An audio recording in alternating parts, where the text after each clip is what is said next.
Of course, you're a prize fighter. You fight for prize and money.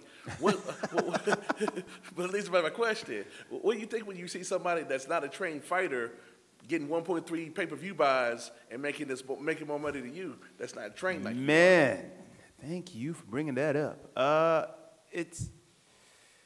Here's what I really think. At the end of the day, it's a great business move, but it's just a disappointment too. You know, some people are selling out. I get it. Because I'm looking, I remember watching that or even hearing about it going, I'm working my ass off, literally dying.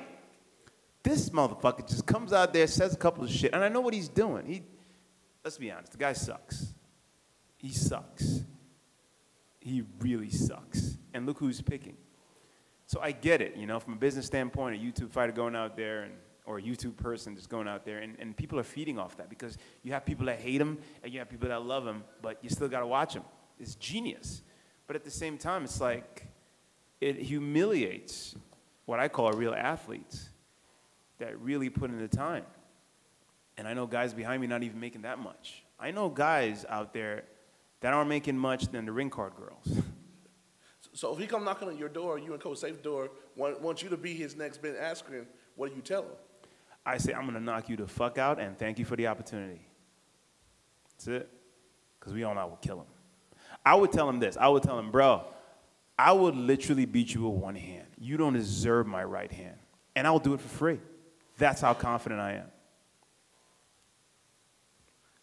And you don't have to answer this, but Damon Martin texted me to ask you if you're a fan of Jake Paul yet. God damn it, Damon. No, I'm not a huge fan of Jake Paul. That's for sure. You talking about you're not a fan of Jake Paul, but do you think he gives insight on how to make money in this combat sports game? Because 1.3 billion buys don't lie.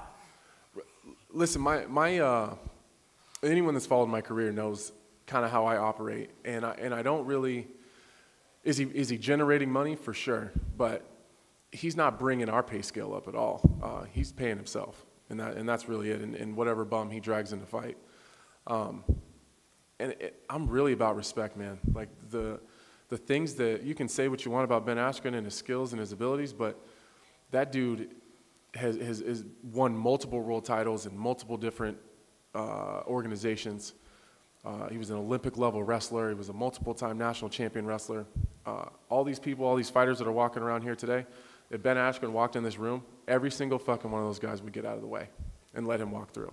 So, like, the way that Jake Paul talked to him, I had really, really big problems with when he was saying that Ben wasn't able to talk about fighting. Like, that's the kind of stuff I'm talking about. As far as the business in the game and the way that he's generating interest and like the financial part of it and the marketing part of it, Jake Paul's doing a phenomenal job. I don't expect him to fight world champion boxers or even UFC top 5 or top 10 ranked guys who can strike. I don't expect him to be able to do that because he just hasn't been in the game long enough, and that's not his fault. I think he's approaching it the right way. I think he takes it very serious. I think he trains really hard. I think that he really puts the work in. It's the same reason I stuck up for CM Punk the whole time. I always think everyone has the right to.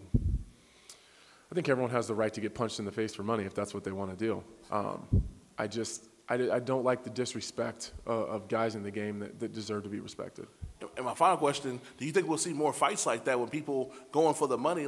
I hope so. I do, man. I hope so. I hope that more guys get those kind of opportunities. I like the crossover stuff. I think some people think it's kind of circus show, but I think it generates interest. I think the fans like it. I tuned in. I paid for it. I like that kind of stuff. And one thing I always liked about you play video games, you watch other sports. What you think about the Askren Paul thing the other day? Did you get to catch that?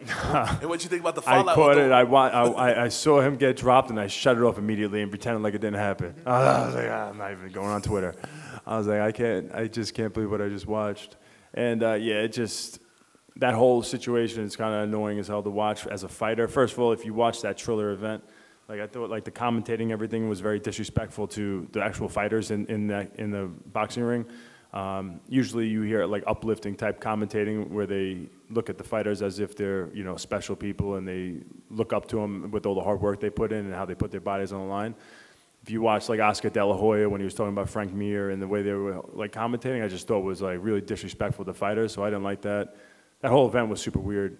And then as far as Jake Paul and Ben Askren, I mean, Ben Askren is a guy who's an Olympian. He's accomplished so much. I got nothing but respect for him with what he's accomplished in mixed martial arts and definitely wrestling. Big fan of him since I'm a kid. And but as far as a boxing wise goes, if you had to pick one fighter that's doesn't have hands, he never needed them in MMA. He was able to dominate not in the UFC but in other organizations, and he could have won some big fights in the UFC too. I think he had the tools to do it just with his wrestling and his grappling. But he never had striking. So then he retires from MMA, he gets a hip replacement, and then he gets called out to do a boxing fight. And now he's labeled, he's a fighter, he's a mixed martial artist, but he was really known for like not having hands at all. And so now you got Jake Paul with his elevated ego and his whole squad calling out MMA guys. I'm just like, someone needs to put an end to this. My question, would you be that guy? And with all the craziness, the disrespect on the play-by-play, would you do it for the money? That's 1.3 billion buys.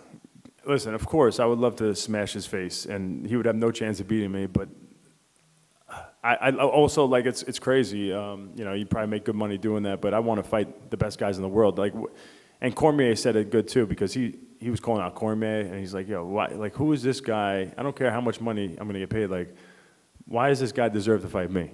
What has he done to fight me? And you don't want to be like an egomaniac, but really, like, the guy hasn't earned anything, So on the other side of the token, I don't even want to give him that opportunity.